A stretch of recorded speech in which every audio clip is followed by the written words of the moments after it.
Assalamualaikum warahmatullahi wabarakatuh. Alhamdulillahi rabbil alamin wa bihi nasta'in ala umurid dunya waddin. Wassalatu wassalamu ala asyrafil anbiya'i wal mursalin wa ala alihi wa sahbihi ajma'in, amma ba'd.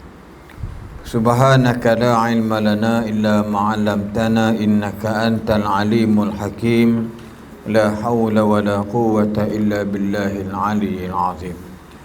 Amma ba'd. Alhamdulillah, kaum ibu, kaum bapa, hadirin dan hadirat, muslimin dan muslimat, yarhamukumullahu jami'an.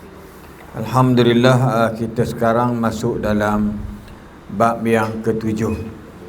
Bab yang ketujuh iaitu tamak, yang ini melampau terhadap makanan.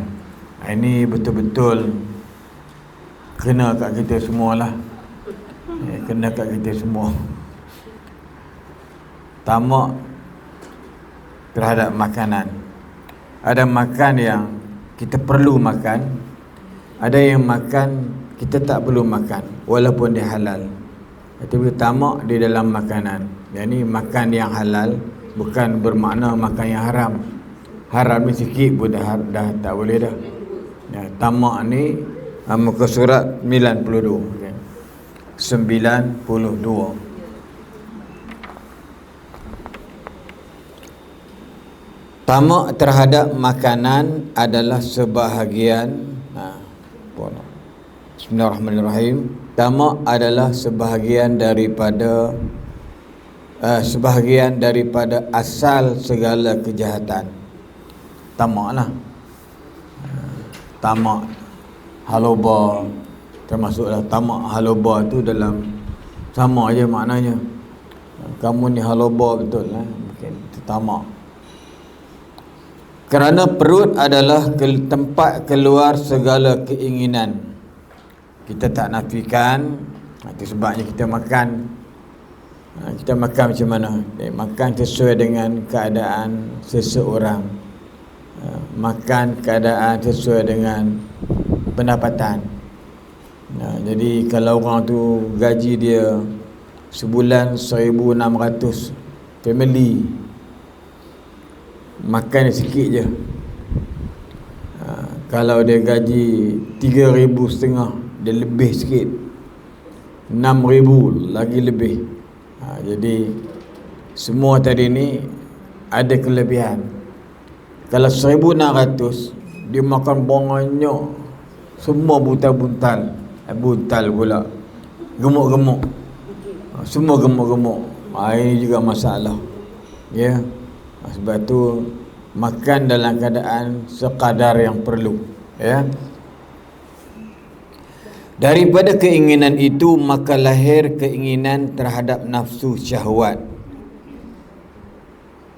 Apabila keinginan dalam makanan dan nafsu syahwat menguasai diri, ada keinginan makan lebih dan nafsu syahwat menguasai diri, maka kedua-duanya menjadikan diri begitu tamak dengan harta benda. Ya. Kerana tanpa harta kedua-dua keinginan ini tidak dapat ditunaikan. Wallahu alam. Ya. Kalau dia tidak ada harta yang begitu banyak, macam mana nak makan banyak? Hantar pergi ke Palestin. Makan roti sekeping, makan dia 2 keping lah, 2 keping roti ni. Lepas tu petang, tapi kenyang. Kita tengok lapar, memang tak kenal kita lah. Kenyang untuk dia orang. Mana ada nampak orang Palestin gemuk-gemuk.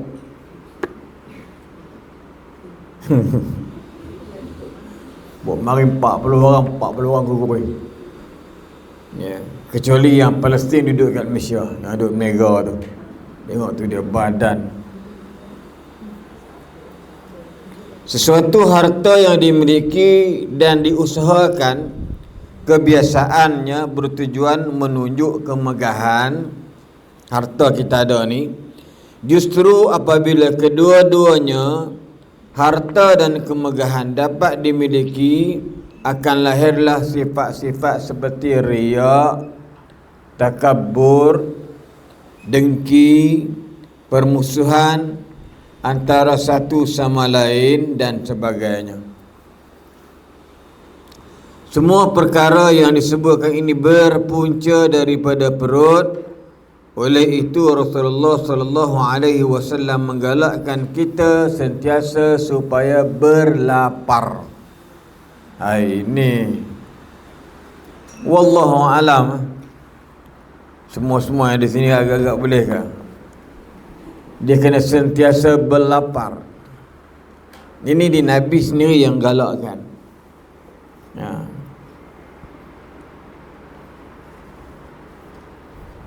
Fikir-fikirkan tengoklah.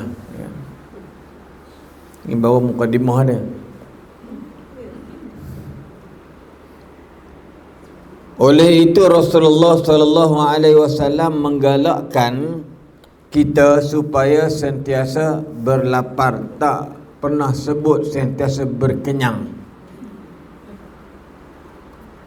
Kenyang ni kita akan belajar nanti faedah, apakah faedah pula, keburukan kekenyangan, kebaikan kelaparan.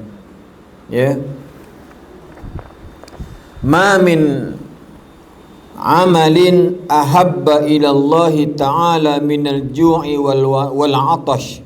Tidak ada kerja yang lebih dikasihi oleh Allah melainkan lapar dan dahaga. Ini hadis Al-Iraqi. Hadis ni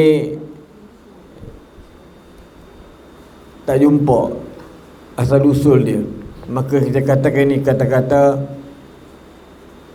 bersyair lah, ya. Elok ni kata-kata dia. Tidak ada pekerjaan yang lebih dikasihi oleh Allah melainkan lapar dan dahaga. Ya. Ini Doktor apa nama, Abdul Basit, dia dalam kitab asal ni tak tulis lah benda ni. Gitu. Baca je semuanya hadis. Tapi bukan hadis.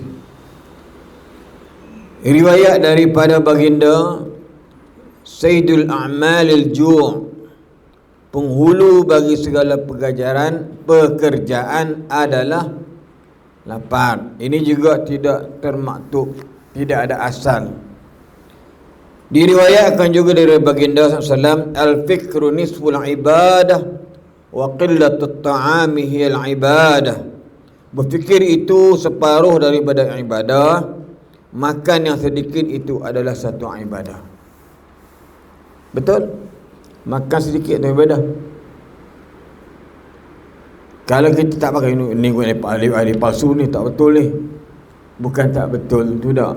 Tak betul dari sudut tak ada perawi.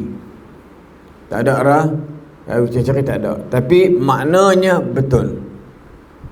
Ya, maknanya betul. Oleh itu sebahagian orang sebut ini adalah kata-kata daripada ulama-ulama. Kata-kata para ulama. Ya. Diriwayatkan lagi daripada baginda sallallahu alaihi wasallam,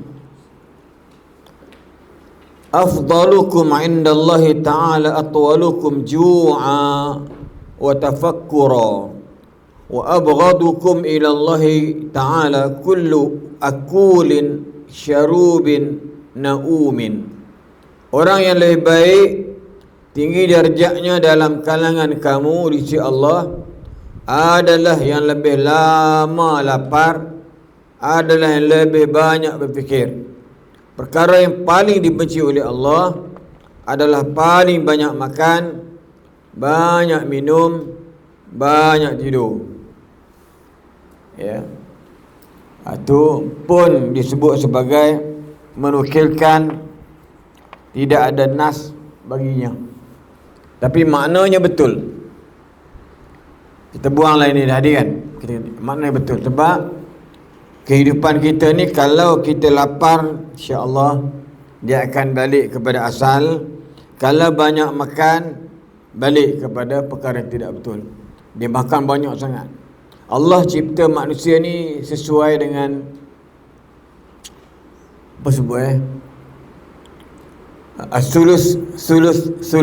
sulusun wa sulusu. 1/3 makan, minum, satu lagi apa? Angin, nafas. Itu dia. Berapa dapat? Makan, minum, nafas. Makan punya banyak, tinggal lagi untuk ni je, untuk minum kali. Makan, minum ataupun minum dan nafas tak sempat. Hanya dapat kali 20 seorang 35%. 60% kita makan.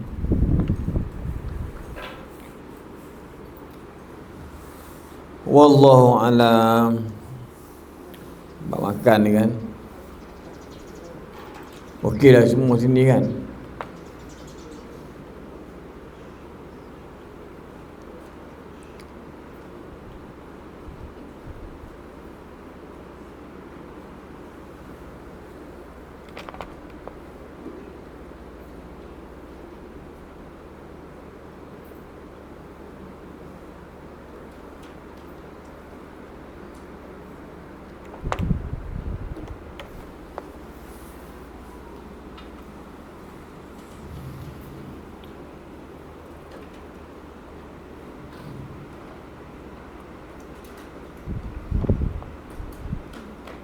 Nota kaki ambil daripada hadis tadi.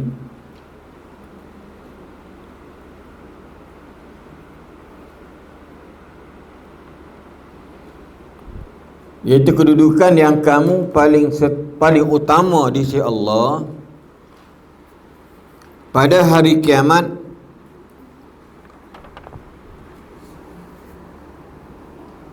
adalah orang yang paling banyak merasai kelaparan, yang paling banyak memerhatikan kebesaran Allah. Orang yang paling dibenci di sisi Allah pada hari kiamat adalah orang yang paling banyak tidur, banyak makan dan banyak minum. Fikir-fikirlah kan. Kita banyak makan, kita banyak minum. Banyak makan ni pun kan hati kita kan mati, tak bergerak, penyakit pun banyak. 3 serangkai. 3 serangkai ni penyakit keturunan kan.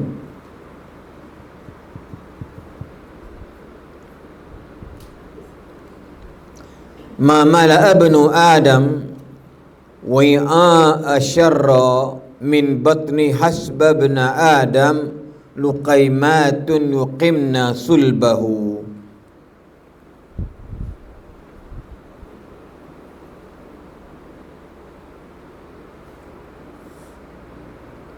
Ini juga ada dalam kitab yang sahih, yang bermaksud anak Adam tidak akan dapat memenuhkan bejana, yang ini bekas, yang lebih jahat daripada perutnya, maka memadailah untuknya beberapa suapan yang membetulkan tulang belakangnya.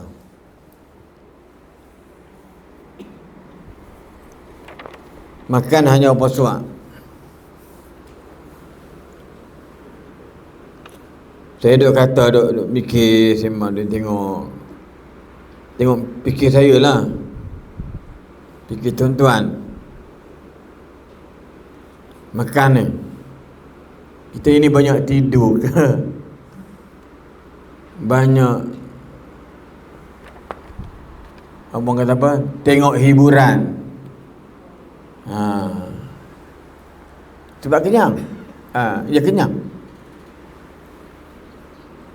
Allah, kalau orang yang lapar, susah Kalau orang lapar ni, janganlah lapar kemaruk tu. Lapar kemaruk tu lain cerita. Dia sentiasa nak makan. Kenapa? Dia terasa lapar. Bukan dia tu makan aja tanpa lapar. Sebab tu sebutnya makan sebelum kenyang.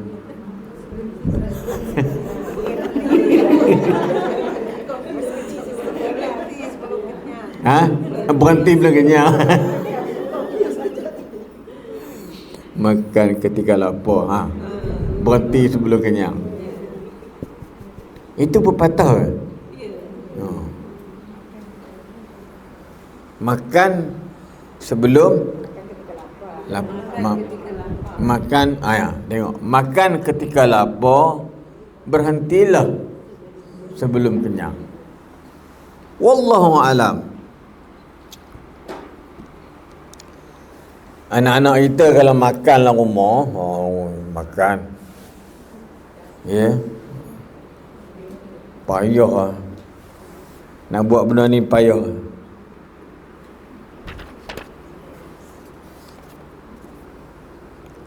Siapa boleh cuba tengok. Dia bukan suruh makan waktu besar. Lapar waktu besar, waktu kecil.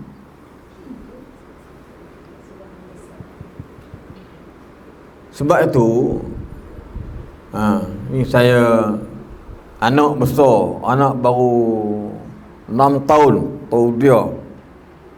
Berat dia 70 kilo. Lebih. Tapi la syakka yang ni tidak ada syak, memang dia makan.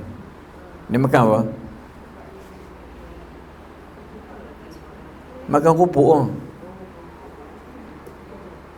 Yes. Jajan. Kalau bahasa Indonesia, bahasa Jawa ni jajan. Dia macam diet lah kononnya, bukan diet. Benda tu memang tak boleh. Batu mati anak dia. Mati. Dia anak seorang, mati pula. Nikah lain. Nikah lain. Bini dia ada. Bini pertama, bini kedua nikah lah. Okey lah, bini kedua, bini pertama pun tak masalah. Tahu saya lah, setahu saya. Cerita lah. Ni bini kedua pun tak dapat anak kot. Kawan-kawan baik lah, kawan baik itu. Tapi dia bukan title ustaz. Tapi dia memang mengaji bagian ustaz. Tapi dia jadi polis, senang sikit.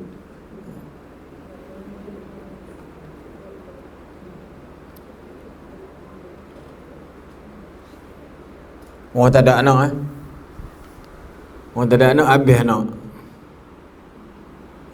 Macam baru ni di UK Perdana kan. UK Perdana mati, tak boleh tanam. Satu je. Pelik Yang salah apa?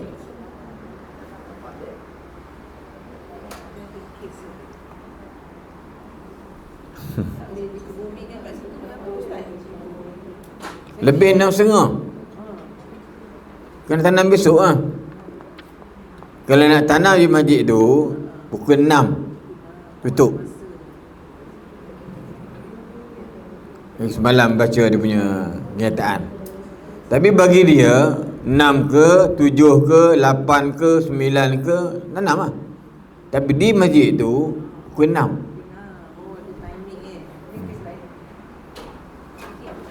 Salah siapa? Wallahu a'lam. Salah apa lah. Maka kami terbitlah pula Maiz pula. Semalam Jaiz Maiz lain. Wallahualam. Saya tak nak komen nyonya. Saya pula terlibat. Nak salah siapa wallahualam. Kalau kita buat satu undang-undang, mungkin orang tu tak faham, orang tu tak tahu. Benda tu daripada Kelang pukul 5. STAR, Hospital Tengku Ampuan Rahimah. Gedebak hujan pukul 6, 6.30. Dia tak boleh buat apa lah. Orang masjid kata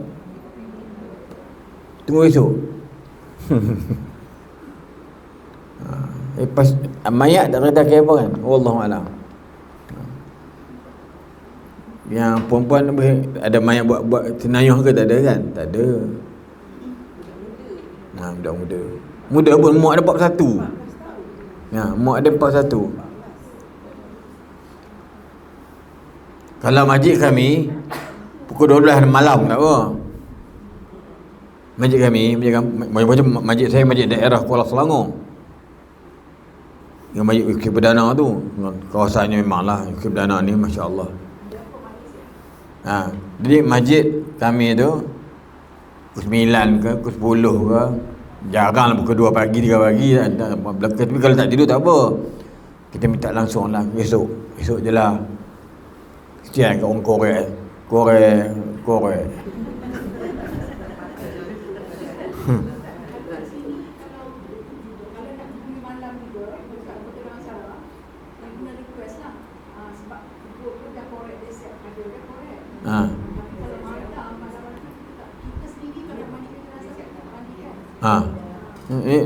Contoh dia masjid kan masjid contoh masjid kami tak kisah sebab kubur tu di bawah majlis dan salib. Kalau mereka 7 nak tanam juga. Kalau orang kata saya tak tahu tanam boleh, boleh buahlah kubur, buahlah tu tak tanam pun boleh. Tapi patut ke dia masuk dalam lahat tanam terus lah? Tak, dia bayar duit lebih kepada tukang tanam tapi tak lepas. Sebab tu wallahualam. Kalau masjid yang paling sibuk macam Tengku Perdana Al-Alain tu memanglah bukan semua orang duduk dalam masjid tu tak pernah mari. Rupa imam salah satu pun tak tahu. Imam tu sematlah pakai ni kan, keluar pakai seluar jin ke apa ke, pakai ni imam tu dah. Terkejut. Budak mati budak maknya 41 tahun. Fikir balik budak ni berapa tahun umur dia. Kalau mak dia kahwin 21 mesti belah-belah. Dia kata anak sulung. Ayah dia tak ada. Ayah dia ada tak? Dia kata anak yatim.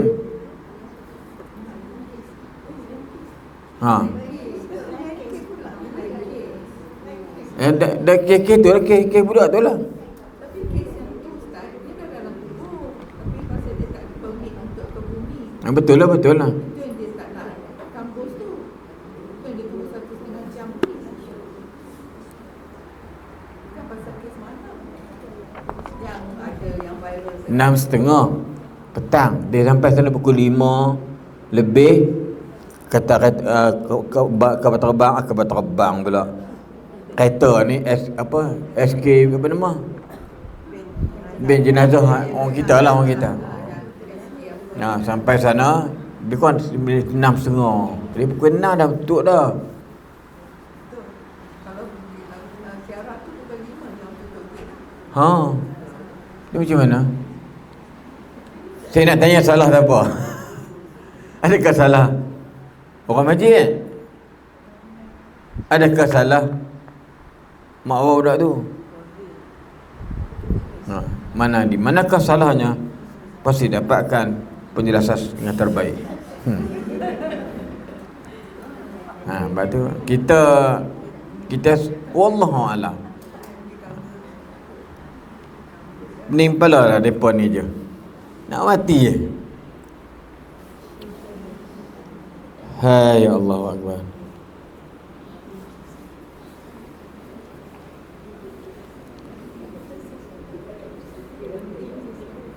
Orang sakit, tengok.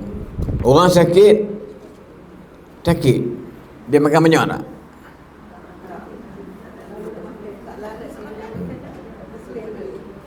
Orang sakit tak perlu makan. Orang sakit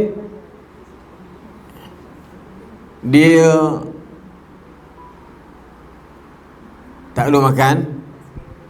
Kemudian dia banyak ingat ke Tuhan.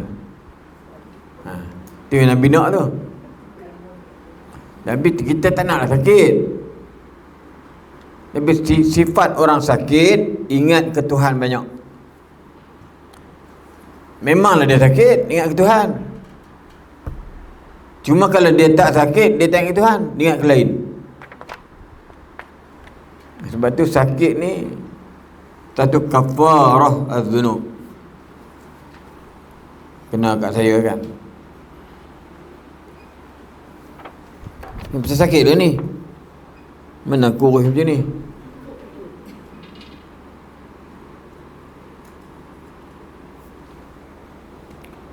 Allahu Akbar. Kemudian hadis yang ketiga, tengoklah muka surat 97. Al-Miqdam bin Ma'di Yakrib.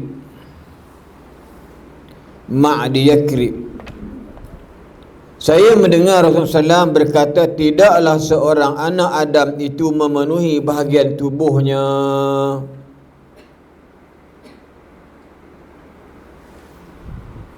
yang lebih teruk daripada perut. Hidup kita ni tak ada mata darah, tak boleh hidup. Air minum, makanan makan, dua ni.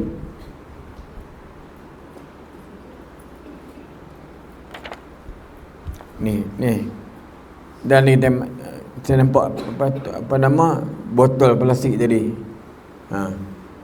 Ada, mesti ada minum. Jarang ada yang lain lagi. Makan minum tu tak apalah.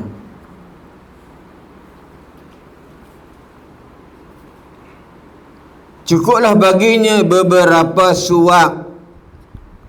Hasbul adamiyyi luqaimatun yuqimna sulbahu. Untuk menegakkan tulang belakangnya. Sekiranya nafsunya ingin yang lebih daripada itu. Kalau nafsu dia, Allah takkan banyak itu, tak cukup lah dia.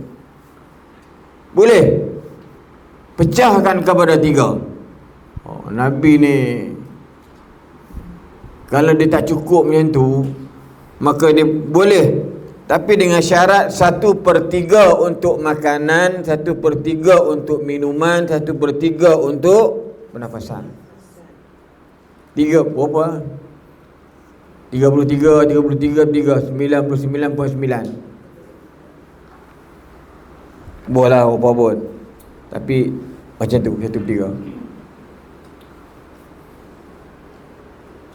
Dan hadis ini juga daripada hadis yang sahih disebutkan tadi ni. Yang lain-lain tadi itu adalah tentang tidak ada asal baginya, bukan bermaknanya jahat pula, tidak, tapi maknanya adalah baik. Baik.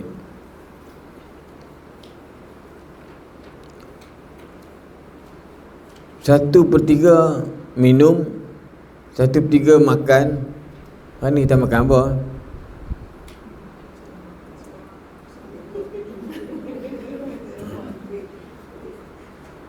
Itu kita nak cek balik apa kita makan. tiga. Okeylah, saya okeylah. Okey. Ya. Boleh jadilah kot jadi macam tu kan. Dia makan air Milo, susu cair lah, yang Melo, susu tak ada gula lah. Kemudian Baulu 3 ketul. Sebab menantu saya bawa balik daripada Kedah. Dia pesan lah bawa balik lah sini. Dia pun bawa Along anak saya pergi ke tu tolong adik dia nak pindah rumah. Dia bawa saya, anak menantu perempuan saya, dengan isteri pun mana pergi dah. Aku keras tak pun nak minat kan, tapi memanglah ada yang ni. Kuih keras semua boleh pekarabu kan. Pekarabu, kuih kanggu keras ke kuih jaras ke semua ada Macam-macam bekas ada. Ya, jadi makan air minum. Tu kita tengok balik. Air minuman gelas, makan sikit. Lebih kurang je lah. Duk tengok. Saya kata itu kesan. Kalau saya makan pagi tadi ni nasi lemak dengan semua makan sikit minum. Tak kena. Bila nak jenuh lah nak agak 30. Ni kau tak boleh. Napas mari mana? Kena napas lah. Ini bab makan nombor 1. Tamak dalam makanan. Wallahu alam. Kita tengok beberapa kelebihan daripada arba'ina fil usuliddin.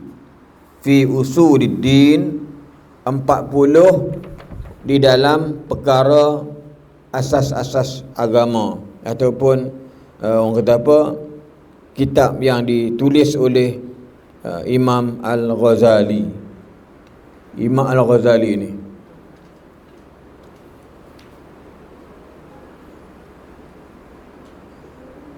yang pertama, berlapar boleh menyebabkan hati menjadi lembut, nipis, lembut, sehingga membuatkan seseorang itu mendapat kelazatan dan kenikmatan dalam beribadah. Berlapar boleh menyebabkan hati menjadi lembut, sehingga membuatkan seseorang itu mendapat kelazatan dan kenikmatan dalam beribadah. Yang kedua, berlapar juga boleh membuatkan seseorang itu terang hatinya, cerdik, kerana kenyang itu menyebabkan kebodohannya. Kenyang.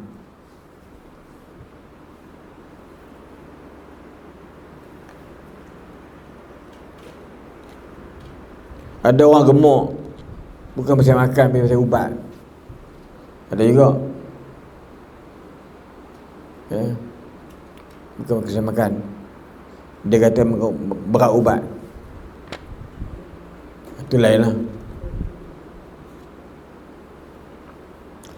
Berlapar boleh memecahkan keinginan nafsu yang membuak-buak daripada melakukan kemaksiatan. Berlapar juga boleh memecahkan kehendak nafsu kita tadi daripada melakukan maksiat. Maksiat ni, maksiat kepribadian, bukan maksiat kepada Allah. Dia bila dah lapar nak berzina tak lalu dah tu. Tengok orang, engkau siapa, tapi lupa dah nama dia.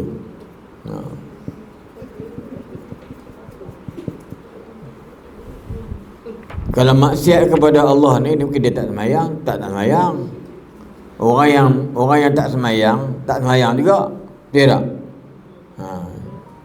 Dia hubungan tu memang dengan Allah lah. Zina takkan tak ada hubungan dengan Allah, ada. Tapi nak ceritanya direct.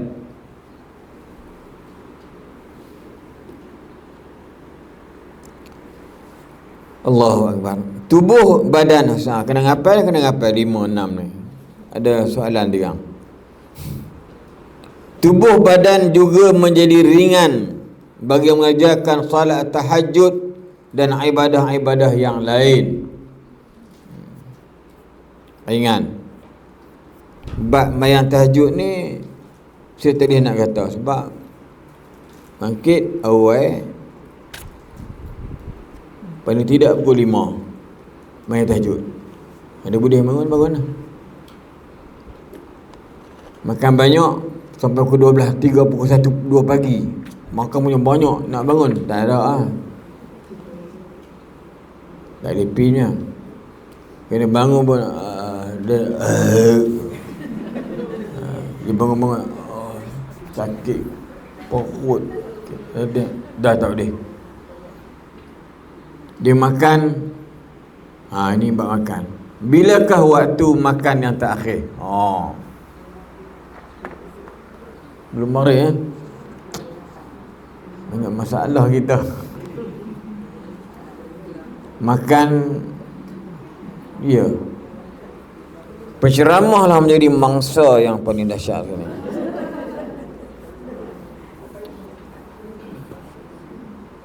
Sebab ni saya kalau buat untuk diri kita tadi, makan di masjid. Saya mula ceramah tadi baru ni hari Jumaat Sabtu malam Ahad. Itu malam Ahad ceramah di BNO. Di mana BNO? Oh, tak tahu, bukan Barisan National Organisation.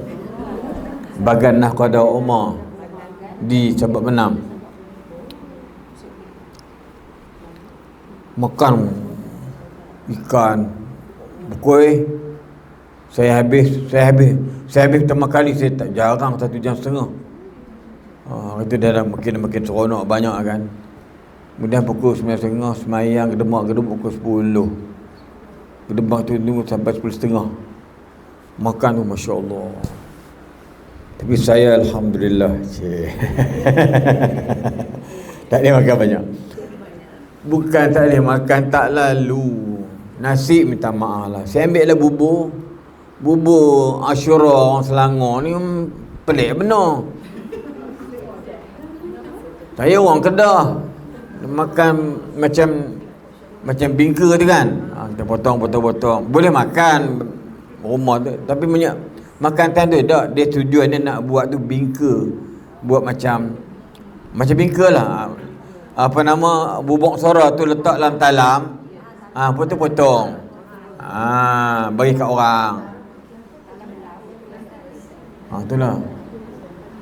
Tempat saya pula, rumah mak saya, lebih kurang dia bubuh pula rempah. Kata benda lah kau orang makan. Saya minat belah Kedah sebab saya orang Kedah kan. Perak di Selangor macam tu punya. Saya ingat gitulah kot, sebab di Kuala Selangor begitu, di Sabak Menam begitu. Tapi dia buahlah apa nama tu? Kacang apa? Yang besar mana bulat-bulat lah. Kacang kuda semua itulah. Lepas tu celah tu dia buah labu. Nangka tak ada, tak ampat, tak ada arut, tak ubur kot. Dia buah labu. Allah, labu pula tu. Labu keledek, jagung. Sama lah, sama kita buat. Tapi dia buat macam tu. Saya cakap, tak ada ke yang dah beku, yang tak ada kan? Ya ke? Silap lah, saya silap. Saya tengok orang punya gigi Selangor. Tapi saya makan ambil bingka, bukan bingka, ambil cekodok pula apa nama. Alah, kacang tadi tu, kacang kuda. Kacang kuda lah makan. Yang tu dia tak makan, tak tepi lah. Dia makan. Dia mau makan. Ustaz tak makan? Oh, saya tak selera. Tak mampu dah. Tuan-tuan tengoklah saya dulu nak makan apa tak. Saya nak makan tapi tak mampu. Bukan pasal wallahu alam lah kan. Durian makan. Tapi hari tu durian tidak sentuh. Dia sembelih pula. Apa? Ada belah durian bola dalam macam lembah, macam ni apa nama bekas kan? Letaklah bekas. Saya tak makan.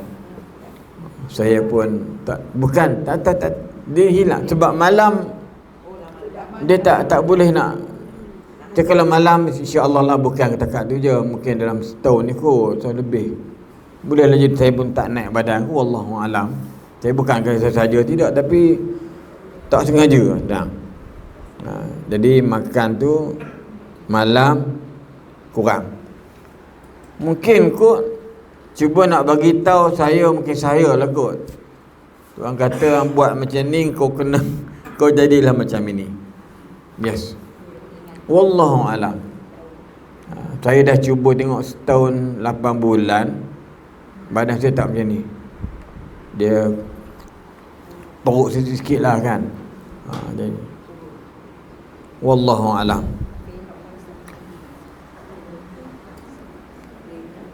Ia juga menyebabkan hilang mengantuk yang menghalang seseorang daripada melakukan ibadah. Wallahu alam. Ya, dalam kitab Arba'in fi al-usul ad-din menyebabkan tidak mengantuk. Apabila sentiasa berlapar, seseorang itu akan merasa cukup dengan sedikit saja harta dan kemewahan dunia. Allahu akbar. Ini berat lah kot. Bila tak ada lapar, kita pun rasa cukup lah dengan sedikit je harta dan kemewahan dunia. Yes. Wallahu a'lam. Ini kata ulama Imam Al-Ghazali. Apabila sentiasa berlapar, kalau aku bohong pula ni yang sebelah ni muka surat sebelah ni bernama 9, nombor 6. Dan setengah daripadanya berlapar tadi ni, kan. Dan setengah daripadanya 9. Yang tadi lah sama aja sebelah-sebelah tu.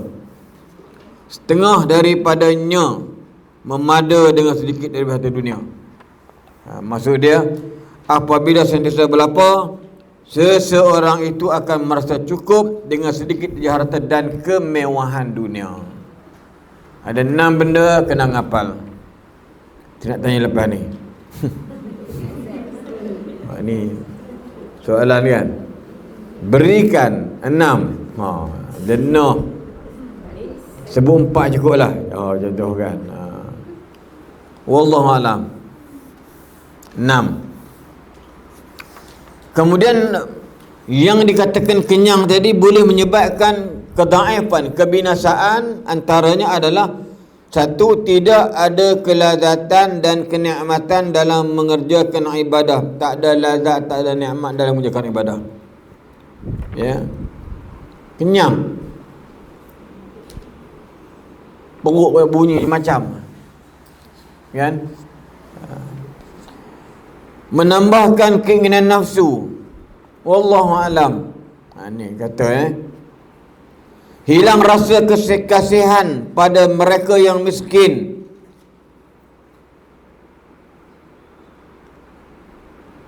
Hilang rasa kasihan kepada orang yang miskin kerana tidak merasakan macam mana dia lapar, dan menyangka semua manusia dalam keadaan kenyang. Kerana itu diwajibkan berpuasa supaya mengetahui hikmah bagaimana rasanya orang yang miskin tak dapat makan. Kelebihan puasa ni sebulan. Cukup puasa. Nak merasakan kemiskinan, tak makan. Orang miskin tiap-tiap hari.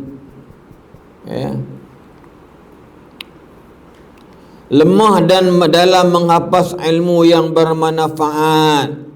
Dia pandai sebut ni bermanfaat buah ni.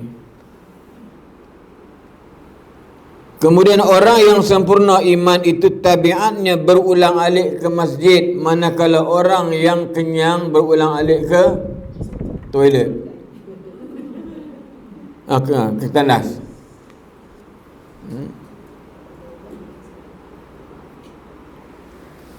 Terlalu kekenyangan ya. Dia makan sebelum kenyang. Berhenti makan ketika lapar, berhenti sebelum kenyang. Pelik kat dengar makan ketika lapar, berhenti sebelum kenyang. Tak kenyang-kenyang. Berhenti sebelum kenyang. Tengok, dia ada. Dia cari kenapa yang itu. Dia ada. Sekiranya ada orang bertanya, sesungguhnya kenyang itu sudah menjadi tabiat bagiku. Kan kenyang, makan. Ni aku dah macam ni, dia. Macam mana aku nak buat? Jadi bagaimana aku boleh meninggalkannya? Jawapannya ialah adalah mudah bagi mereka yang ingin melakukannya. Ini untuk orang yang makan banyak-banyak. Kita perlu melakukannya secara beransur-ansur dengan mengurangi sesuap makanan kita setiap hari, sehingga kita boleh mengurangkan sekadar sepinggan dalam sebulan. Okey. Kurang apa? Memanglah makan, takkan tak ada benda-benda makan. Tangan tak ada, tak apalah, gini makan tangan. Hati ni lagi. Celah-celah dia kata satu tangan ni tak boleh cukup dah. Berhenti, nak try tengok.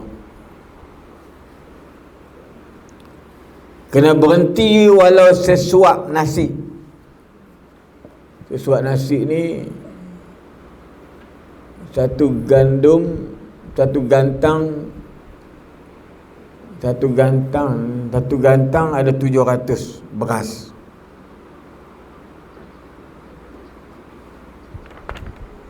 Satu gantang gandum 300, satu cupak gandum 300 gram. InsyaAllah lah. Kemudian dengan mengurangkan sesuap makanan kita setiap hari, sehingga kita boleh mengurangkannya sekadar sepinggan dalam sebulan. Kurang sebulan sepinggan. Kan? Dengan cara seperti ini, tanpa kita sedar, kamu sudah berjaya mengurangkan dalam pemakanan serta menjadikan sedikit makan itu sebagai adat kamu yang baru. Dia boleh buat. Dia mesti boleh buat.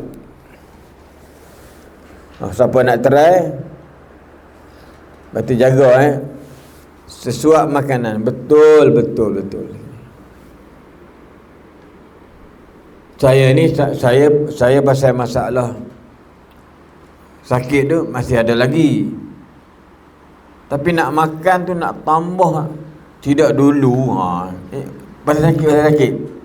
Saya tak kan kalau kata macam sakit kan macam bohong pula, macam itulah kan. Saya semalam ke 2 hari lepas, saya kata minta tambah satu.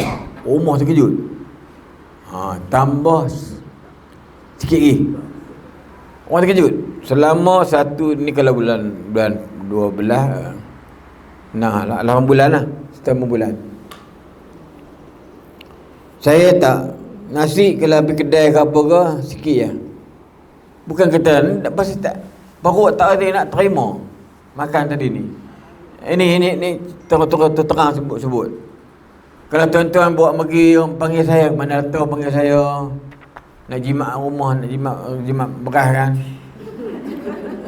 Hang panggil Ustaz Selin je lah. Mampu ambil, bubuh dalam sikit je. Itu je lah. Tapi lauk tu tambah, lauk tu adalah. Dia tak boleh nak makan lebih. Mungkinlah kot kan. Saya cakap terang perubahan tu Allah. Ya kata Allah, cerita Allah tunjuklah 35 kilo nak buang, tak tahulah kan. Banyak kalau makan lagi, lepas makan dia gemuk balik, mesti makan lebih. Dia tak boleh bohong. Tak boleh bohong orang. Dia mesti makan banyak.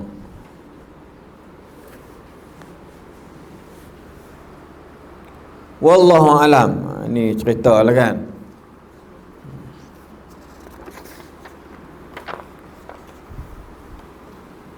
Cerita habis lah tadi. Makan secara sedikit. Tadi kita dapat manakala lapar 6 jenis, kenyang 5 jenis, dan makan sedikit itu ada 3 peringkat, 3 jenis. As-siddiqin, iaitu makan sekadar memelihara badan daripada binasa. Dia tak nak elak, dia makan tu, kalau tak nak elak dia tu mati, maka wajiblah dia kena makan. Iaitu sekiranya kurang daripada kadar itu ditakuti boleh menyebabkan kerosakan pada akal fikiran ataupun menyebabkan seseorang itu mati kelaparan. Itu wajib. Makan mesti. Tak makan berdosa. Ya, kecuali tak ada makanan. Tak boleh kata lah. Yang kedua, makan hanya setengah cupak. Setengah cupak ni. Satu cupak dianggarkan. Yalah. Satu cupak, saya sebut dia 300 gram Satu cupak dianggarkan 300 gram bagi gandum. 700 gram bagi beras. 700 kali 4 cupak 28. Okey. Kita punya beras kita dekat Malaysia ni 2.7 lebih. 2.78 gitu. Jadi 1 gram jatuh lebih kurang 700 gram setiap hari. Makan hanya setengah cupak. Setengah cupak, bukan secupak. Jangan salah dengar pula. Makan secupak tu dia seorang secupak banyak. Ya. Makan setengah cupak, makan 700 gram setiap hari, iaitu memenuhi 1/3 perut. Macam mana nak buat 1/3? Makan setengah cupak 350 gram. Maknanya dia dapat 7 hari lebih. Itu dengan timbuluh 4 hari lah, 2 hari sekali. Ini adalah amalan yang biasa dilakukan oleh Sayyidina Umar radhiyallahu anhu dan para sahabat. Banyak di kalangan sahabat-sahabat buat. Mereka hanya makan segantang gandum dalam masa 7 hari. Yes. Segantang gandum. Ya. Makna 1 ke 3 kali 4 12. 1,200. Gandum bukan makan beras. Beras dah banyak. Ya.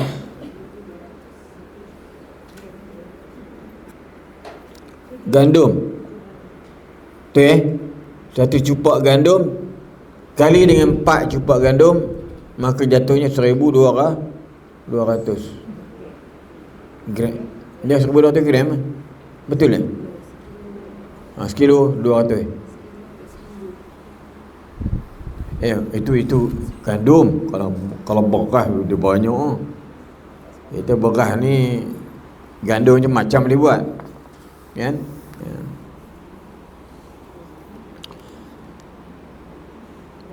Ingat ni,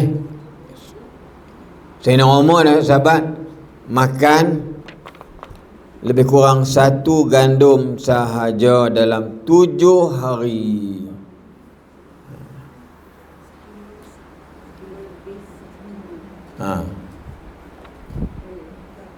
Itu gandum tu tak belum buat apa lagi. Jangan makan gandum je.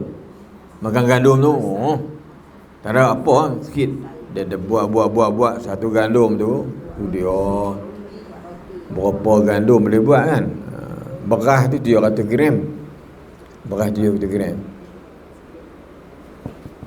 1 gram 700 2 kali 8 28 1 gantang. Makan sekadar ni yang ketiga. Yang pertama as-siddiqin.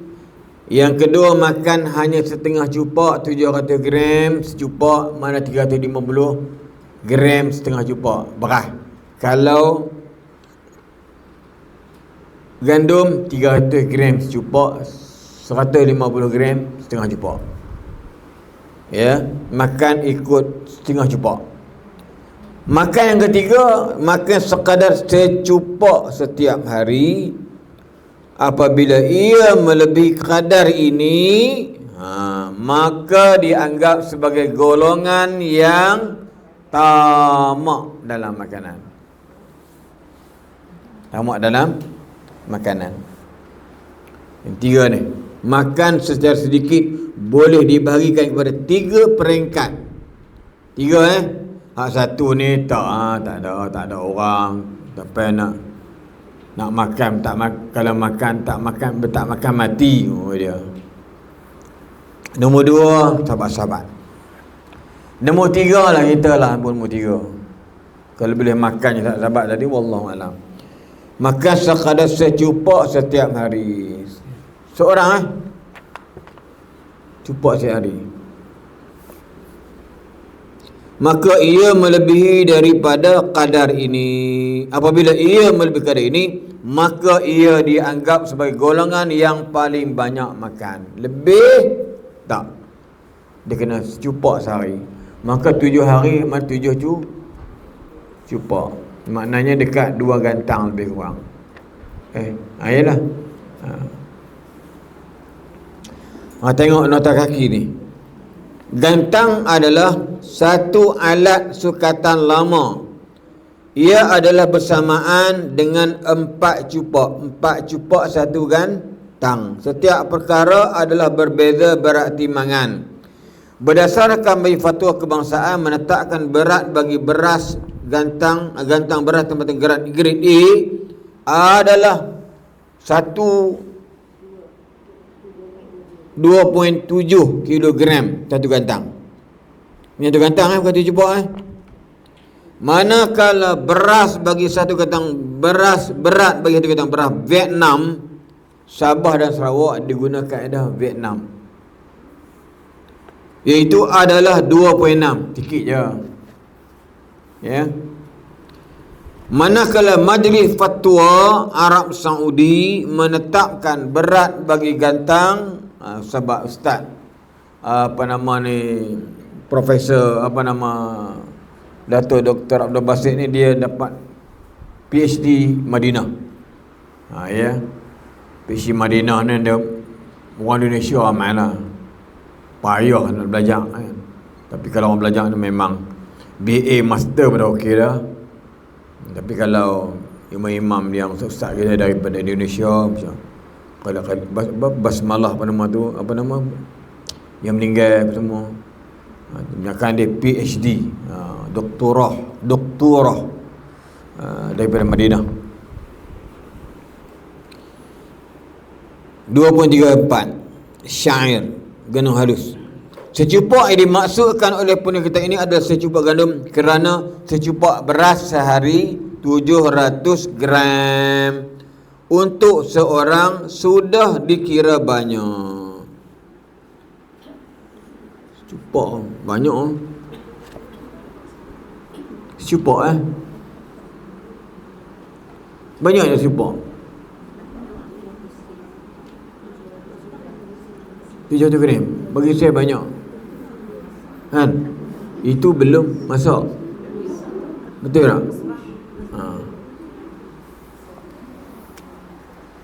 Kalau guna kita kalau guna dapur gas, dapur dapur elektrik tu, kita panggil apa tu? Rice cooker. Nak buat masuk dalam tu ada beras kan? Dia panggil apa? Pot. Pot tu gantang tak kan? Satu gantang, satu cupak tak?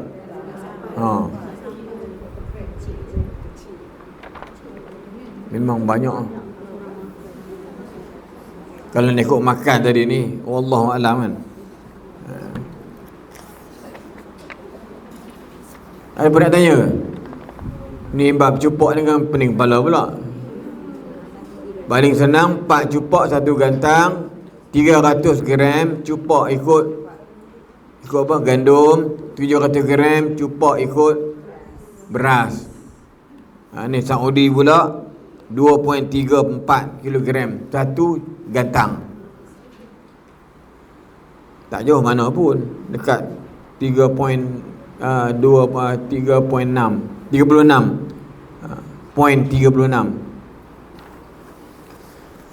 Manakala mengurangkan makan dengan melihat kepada masa.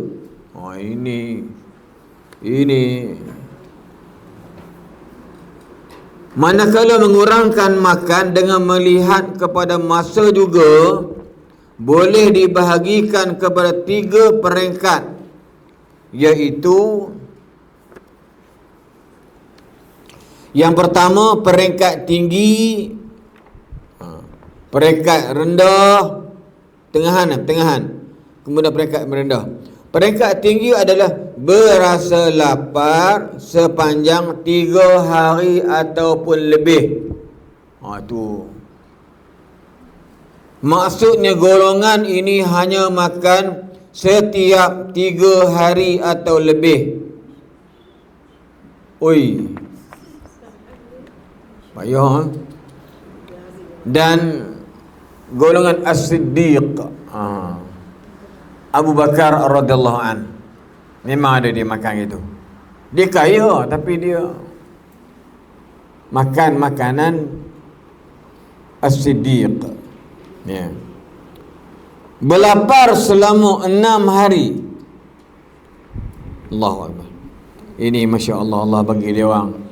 Kita rasa kalau lapar 6 hari, aku tak mengajar dah.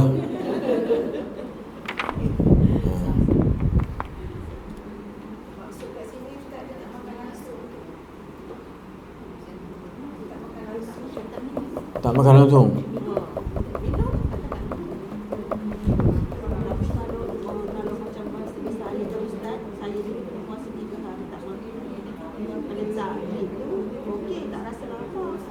Buat apa? Sebab ada drip kan, air kan. 3 hari tak makan, okey. Masuk air kan. Ya. Maksudnya kita tak rasa lapar, Ustaz.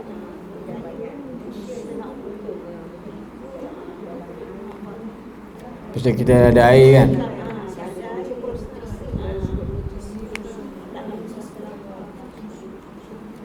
Dia hanya tak makan. Kena ingat dia hanya tak makan. Kita pecah kepada 3. Makan, minum, angin, nafas. Tapi main nak makan dia orang ni, macam mana kalau tak makan makanan utama, nak minum saja. Okey, kau ingat dia orang minum teh ais ke?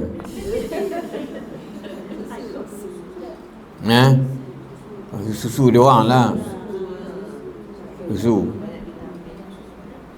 Peringkat pertengahan adalah makan pada setiap 2 hari. 2 hari ni insya-Allah lah. Ya. Peringkat yang lebih rendah adalah makan setiap hari hanya sekali. Wallahu alam. Macam mana tu? Kita langsung tak ada.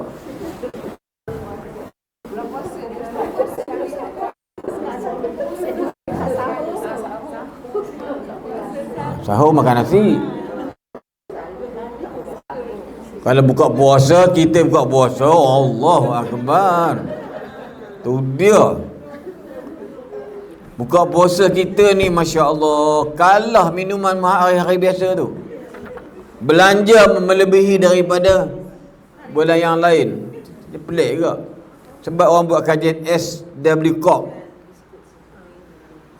SW Corp, tahu? Yang sisa jalur apa nama? Alah, lupa dah nak syarikat tu. Dia buat kajian. Bulan puasa ni melebihi segala-galanya. Boleh buat 8 kali punya banyak makan tak habis satu hari. Yes.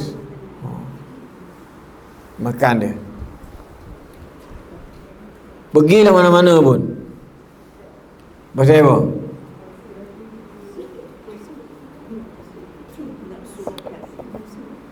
Ya.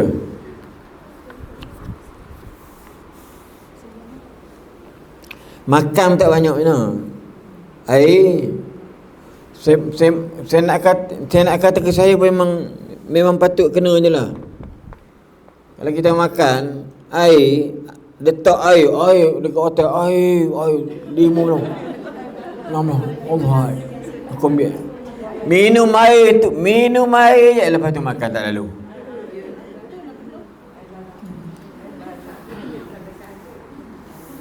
Mayang. Alhamdulillah rabbil alamin arrahmanir rahim. Ya alhamdulillah ya. Ya. Betul bohong lah. Saya lah. Kalau makan kenyang, Allah. Mesti dia jadi orang baik tu kan.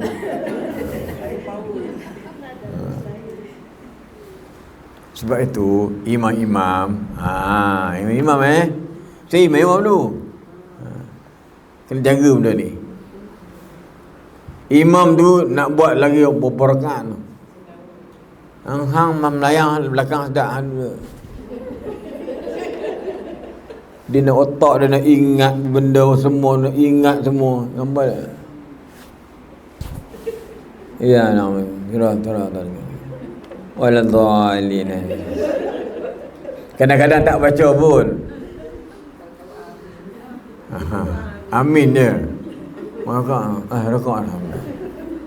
Imam no. Kata imam. Saya tak jumpa lah. Wallahu alam lah. Bukan semua lah kan. Tapi kebanyakan jumpa imam dia ni, makan dia kena kurang. Tengok tak biar kita pergi ada makan, makan kita makan nanti tu dia. Dia ambil kuah apa semua sikit dah. Kenyang. Memang saya rasa benda tu. Bila saya macam ni. Bulan puasa tu kan, kita tak nampak takjub dengan makanan. Beli apa beli. Abah tak nak cakap banyak. Abah nak minum air je. Sampai kan anak-anak takut dah. Aku tak mau makan, tak lalu nak belilah. Tak macam tu. Ya. Dia macam kalau makan roti John lah lalu tak boleh. Roti John nak buat apa nama lain daripada John ni? Roti Ahmad tak sedap. Roti John kan? Boleh John. Roti John ni boleh kan tiap-tiap hari. Makan John nak baik. Peringkat yang lebih rendah adalah makan setiap hari hanya sekali. Kita macam mana?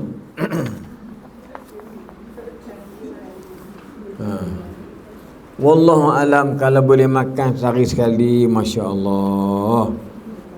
Makan sehari sekali. Makan sekali Itu yang paling baik ni. Makan nasi, jangan makan lepas waktu malam, siang, wabak tengah hari, petang makan makanan ringan. Boleh, tapi tak rasa boleh buat tu. Allah, aku nak ikut Nabi lah. Ada mula-mula bahasa dia punya keras ni. Ni ikut Nabi lah. Aku ikutlah Nabi kau. Malah ambil Nabi Muhammad satu je. Timbul kan. Sebab tu saya nak beritahu, kalaulah terlalu kenyang menyebabkan semuanya akan rosak. Walaupun dia makan benda halal. Halal bukan haram. Haram sikit tak ada. Ni kita sebut ni makan yang halal. Kalau banyak tak boleh. Ya.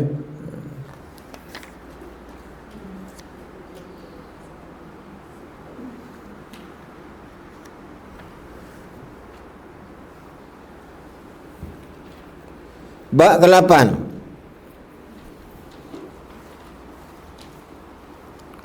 Apa mengantuk aja ni? Mau lapar. Dia jadi juga tak makan gini. Makan. Okeylah, tak makan lah. Makanlah sikit. Dia mengantuk saya ni, mengantuk dia macam lah. Bukan mengantuk orang tak tidur, tidak. Tak makan. Tamak dalam berkata-kata adalah satu kelakuan yang dicela, yang wajib kita menjauhi sifat-sifat tersebut. Tamak dalam berkata-kata, tamak dalam makanan. Apabila seseorang itu banyak berkata-kata, sudah tentu banyak perkataan yang keluar daripada mulutnya adalah perkataan yang sia-sia. Banyak berkata-kata tak ada faedah. Yang paling baik apa dia? Pandai pun. Auliyaskut. Duduk diam, jangan cakap banyak. Macam abang tu senyap tak cakap apa. Itu paling baik. Kalau ada 5 orang gitu. Nampak tak? Ni abang nampak diam. Ustaz Ahmad dia tu. Takkan saya mau, woi, dengar. Diam. Banyak pahala. Kita dah dah tak apa. Dia cakap. Dia dekat je mesti. Ni, dia mesti. Betul dengki lah, ya Allah. Mari lewat makan pula. Tengok tu. Kalau dia seorang-seorang, nak tak ada orang. Dia kan malaikat tak ada. Malaikat mana boleh cakap begitu. Malaikat ada. Saya nak mengumpat ke malaikat ni kan. Malaikat 2 orang macam abang, macam tu abang tadi. Duduk orang gelap. Ahli syurga. Allahu akbar. Memang kalau banyak bercakap, banyaklah tak ada faedah. Terus duk membohong.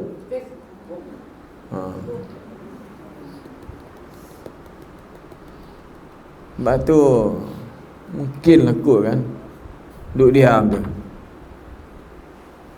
Kita jumpa hamba Allah yang jenis tak cakap banyak. Dia tak cakap banyak. Dia berkecil. Pergi rumah kita apa?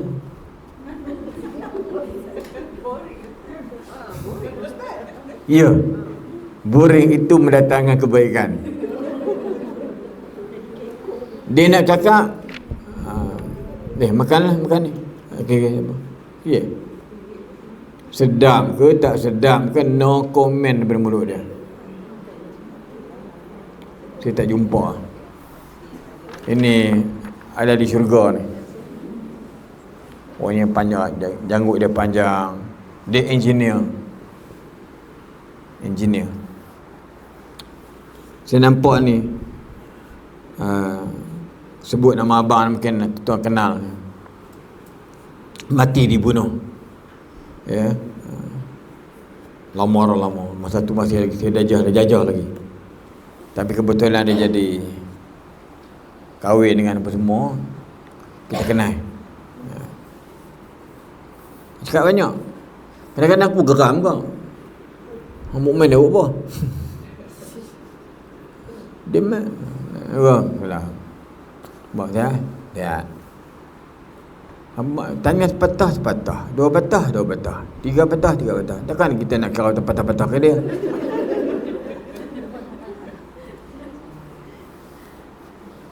Memang sampai sekarang umur dia dalam dia kahwin 30 lebih. Perempuan tu 17 yes. 16-17. Dari 32 tahun ke umur dah. Dia lepasan Amerika.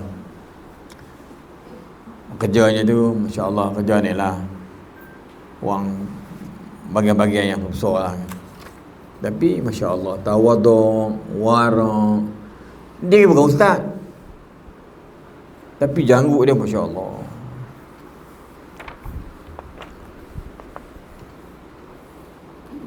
Kita dapat laki, ya Allah. Laki kalau tak sembang tak sah. Sebab tu dalam sistem hidup ni, laki kena sembang banyak daripada isteri duduk diam je.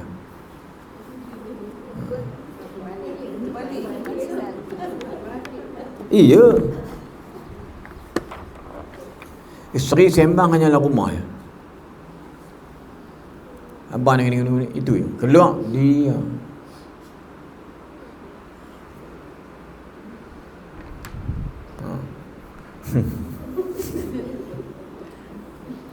Laki ni duduk dalam rumah diam. Keluar cakap. Macam saya lah. Di rumah abang ni kena dengan ya. Di luar nak keluar. Dia keluar diam. Diam. Itulah yang kita nak. Bukan di luar bercakap kuat, di dalam rumah lagi kuat. Nak tidur pun dia meluat. Bising. Dia macam tu. Dia merapu kan cakap. Sebab banyak berkata-kata, banyaklah sia-sia. Wa hal yakubbun nasa ala wujuhihim aw manakhirihim illa hasaidu altinatihim. Tidaklah diumbankan manusia ke atas muka mereka ataupun hidung mereka, melainkan dengan sebab perkataan yang buruk yang mereka ucapkan dengan lidah mereka sendiri.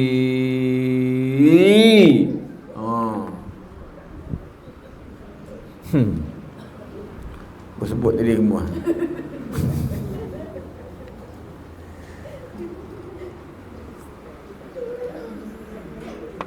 Mana ni meh?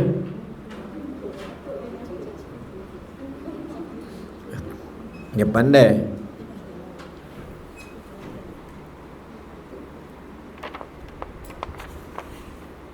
Dia masuk, kita kena ubah tajuk lah.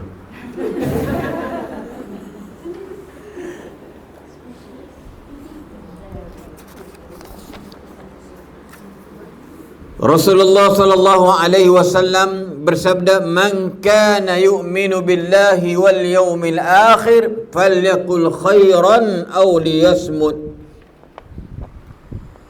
Siapa yang beriman kepada Allah dan hari kiamat, tengok Allah dan hari kiamat, Nabi tak kata kat dia. Beriman kepada Allah dan beriman pada kiamat, dia kena bercakap baik ataupun diam.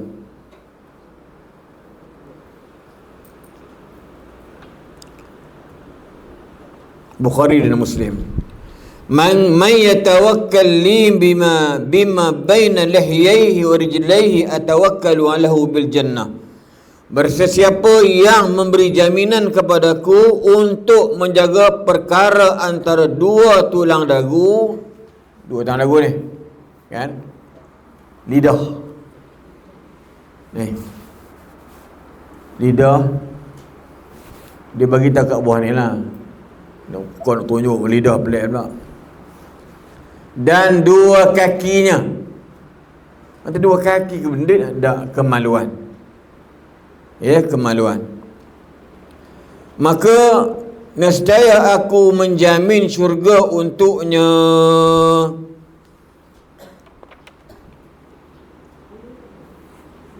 Yang dimaksudkan dengan yang di antara dua tulang dagu adalah lidah, yang dimaksudkan dengan dua kakinya adalah kemaluan.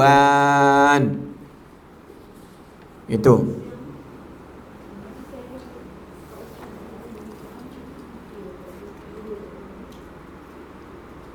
Rasulullah sallallahu alaihi wasallam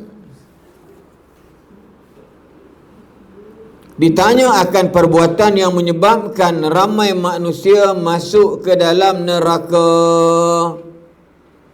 Ditanya akan perbuatan yang menyebabkan ramai manusia masuk ke dalam api neraka, maka Rasulullah SAW menjawab, inna aksara ma yudkhilu minan nasi nara al-ajwafan.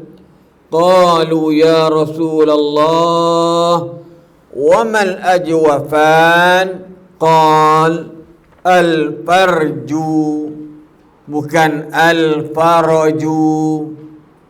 Al-farju bukan al-faraju. Al-farju lain, al-faraju lain. Spelling dia sama. Alif buat fa raja. Siapa tengok dulu ayat, ada dua makna yang cukup jauh lah. Al-faraju, al-farju. Sama kan? Cuma bedanya dengan baris mati. Ra hidup, kan? Ra mati dan ra hidup. Sebab masa saya pakai pengalaman di Pakistan, dia kata suddul farash, kan? Suddul farash itu sepatutnya. Tapi kita suddul farj. Farj. Faraj. Faraj. Farj. Farj. Farj. Faraj. Farj. Kan sama. Suddul farj. Dia kata tutuplah kemaluan. Kawan pun kata kat kau, kenapa pula tutup kemaluan?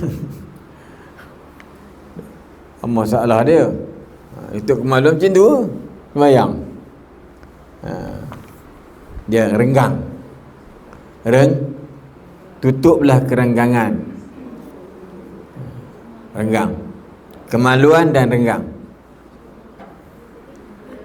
Ya. Kalau dalam Quran tu ladinahum li furujihim hafidun. Furuj, farj,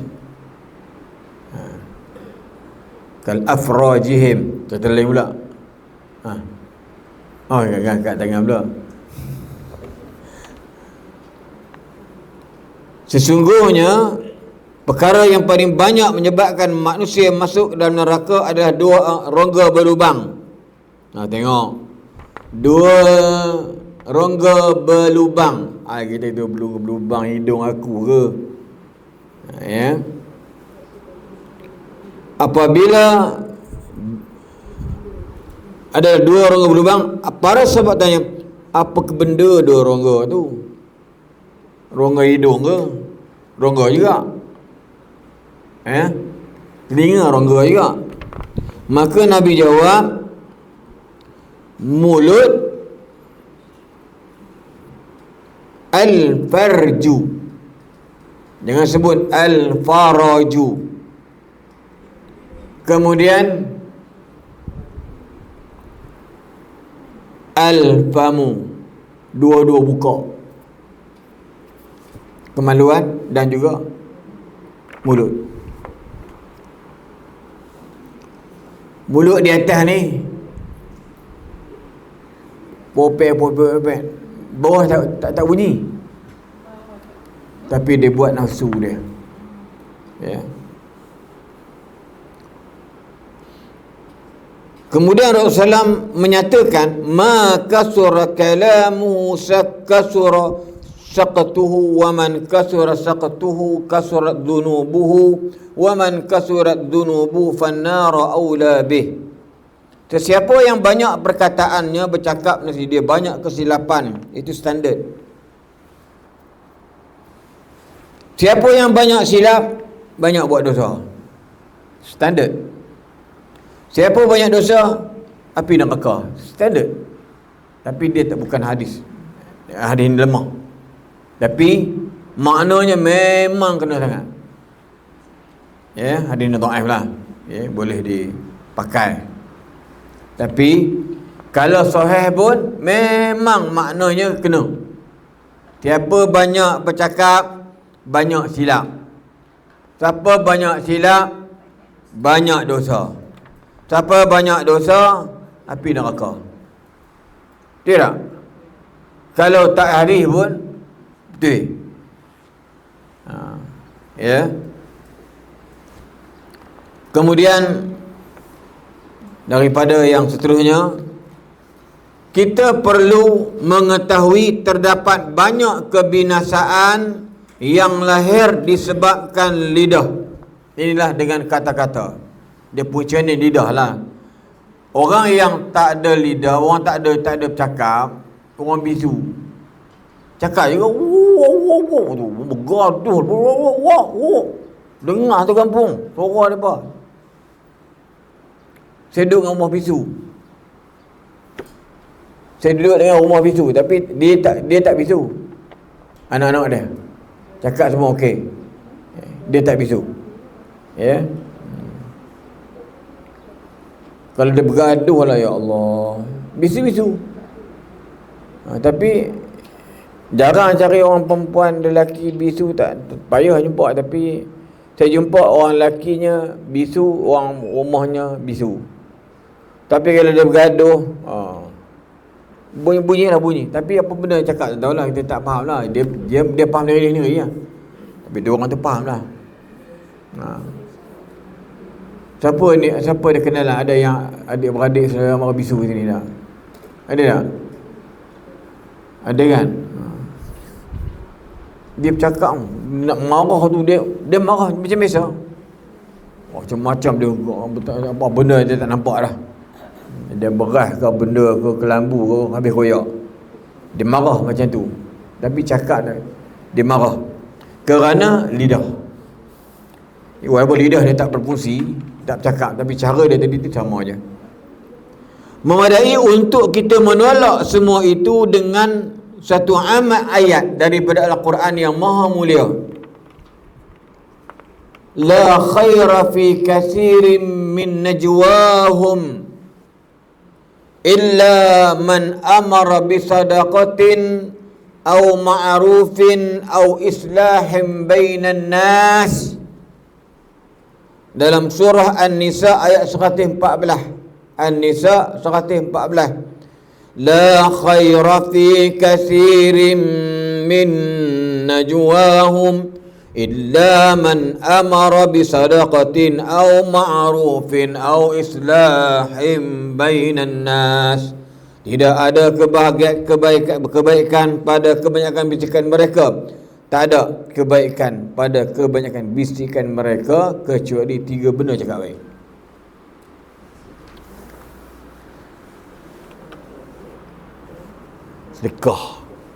Sedekah, bisikan.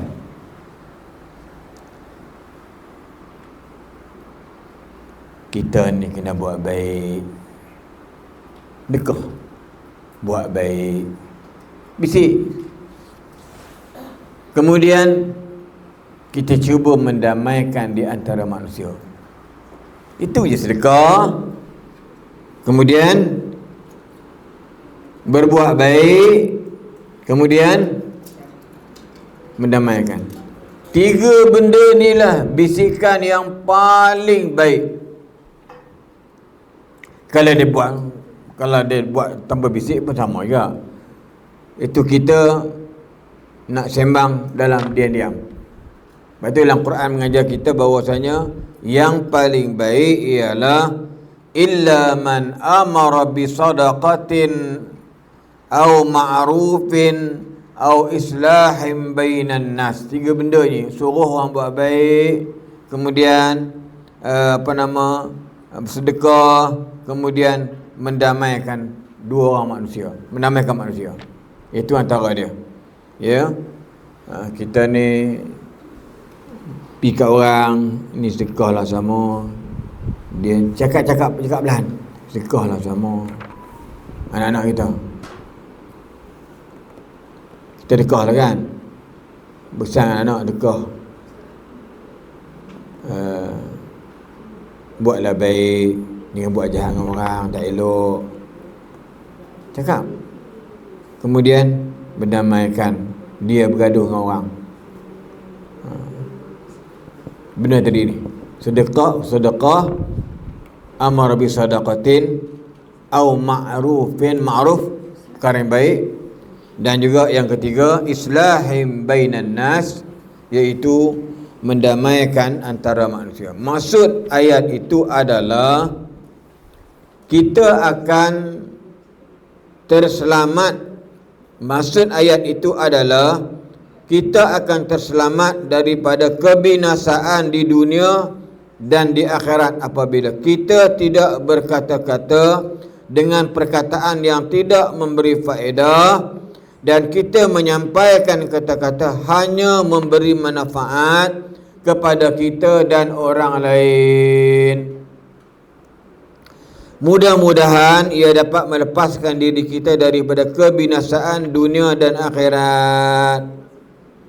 Perkataan yang tidak memberi manfaat adalah perkataan yang sekiranya kita meninggalkannya, ia tidak memberi kesan terhadap pahala akhirat dan faedah di dunia yang dihajatkan oleh manusia. Bahkan sesiapa yang berusaha untuk menyampaikan kata-kata yang memberi manfaat, nescaya perkataan diucapkan itu ada sedikit sahaja, tidak banyak berkata-kata. Oleh itu kita berfikir dulu sebelum berkata-kata, supaya tidak ada perkataan yang tidak berfaedah dituturkan. Nak bercakap pun kena fikir elok. Cakap macam tadi, bisik orang dekah, bisik orang buat baik, bisik orang kita kena buat baik dengan orang, kena kita cakap damaikan orang, cakap baik. Agak-agak ada kita bukan bisik kata-kata tu kuih.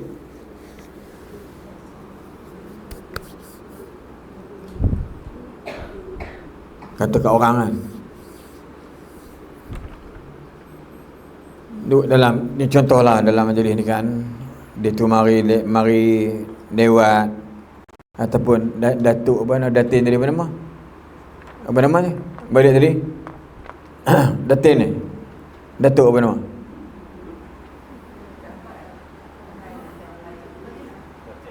datin ni, dia balik awal. Tak apa. Dia tu dia tak ada tahu. Dia tu saya tengok tak pernah miss. Kemudian dia balik ikut keadaan dia. 11 ke, pukul 10 aku 11 nak pergi kot. Kita ni konon-konon kita yang baik lah. Tengok kuih sebelah. Tengok balik dah. Tak dapat apa-apa tuan-tuan. Ya. Kau duduk sejam tak dapat apa.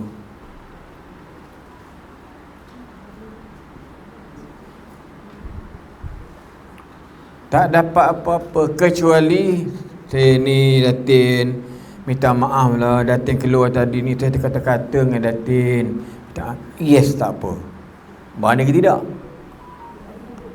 Berani atau tidak? Sebab itu dia kata kalau bercakap lepas tu buruk padanya. Betul? Bercakap lepas buruk padanya, panjang dan penuh pahala dia balik. Dia mari lewat, kata setengah jam nak habis pun. Lah setengah jam pun sampai. Nampak? Kau tengok tu setengah jam tu, buat apa? Ya. Orang sampai lama tak cakap pula. Mari duduk dengan ceramah tak ada. Sampai pukul 11. Lepas tu dah balik. Itu je cukup. Tapi dia datang untuk kebaikan. Jangan fikir buruk. Ni kita mana lah. Kita tak mana. Saya tak ada pun. Buat apa kita tu saja adalah. Tu sambil-sambil dia nak sepanjang daripada rumah sampai sini dia mengatakan orang.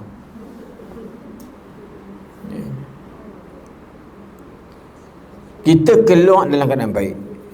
Kita keluar dari rumah kita, mula-mula kita semayang tu Semayang apa?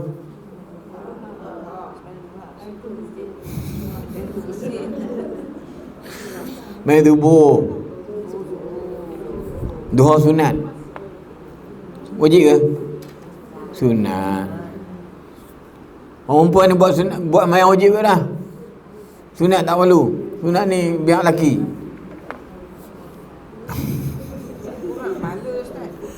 Tak. Dapat pahala je kot.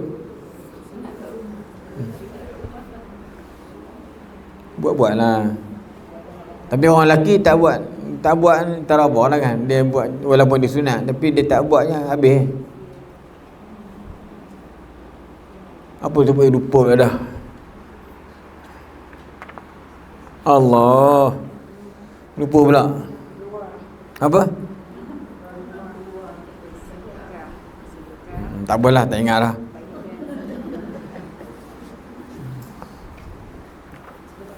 Wallahu alam. Okey, rupanya ni 18 dah. Kalau kita sambung tak apa. Tahu sampai ke sebenarnya sekiranya kita menyebut nama Allah, muka surat yang 114. Surat. Sebenarnya sekiranya kita menyebut nama Allah Subhanahu wa taala bagi menggantikan perkataan tidak berfaedah, nescaya kita akan memperoleh keuntungan yang sangat besar. Kerana zikrullah itu adalah ibarat sepotong emas. Ya. Dan perkataan yang tidak berfaedah itu sekiranya tidak mengundang dosa, menyerupai sepotong daripada tanah keras. Maka rugi sekiranya orang yang berakal meninggalkan sepotong emas dan mengambil sepotong tanah keras. Walau benda tak ada faedah dia, cuma dia tak orang kata apa, dia utamakan sepotong emas, dia zikir kepada Allah. Daripada kau cakap banyak, aku zikir kepada Allah. Subhanallah.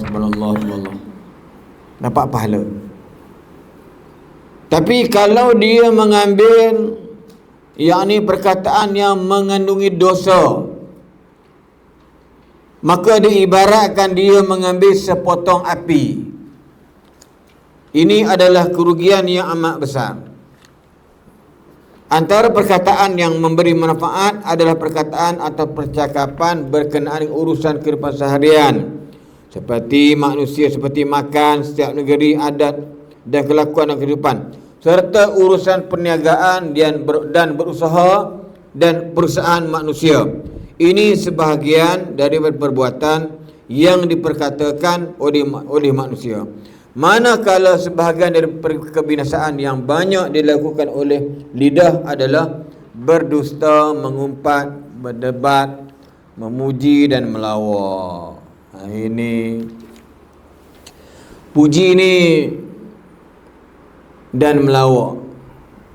Melawak ni bohong sebenarnya kan. Selora. Selora.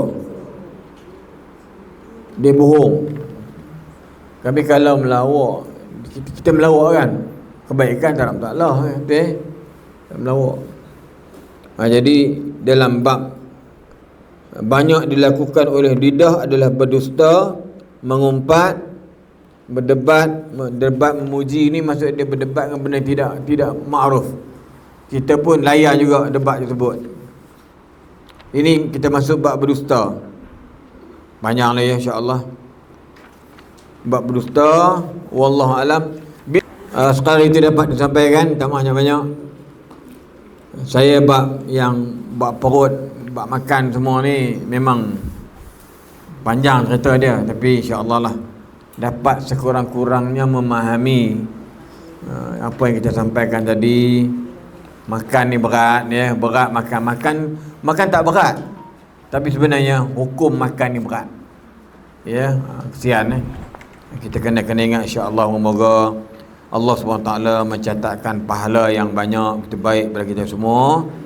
Dan insya-Allah akan menjadikan kita dalam golongan orang-orang yang memberi manfaat, orang-orang yang mendapat manfaat, dan juga orang-orang yang dapat manfaat daripada saudara-saudara dia, insya-Allah.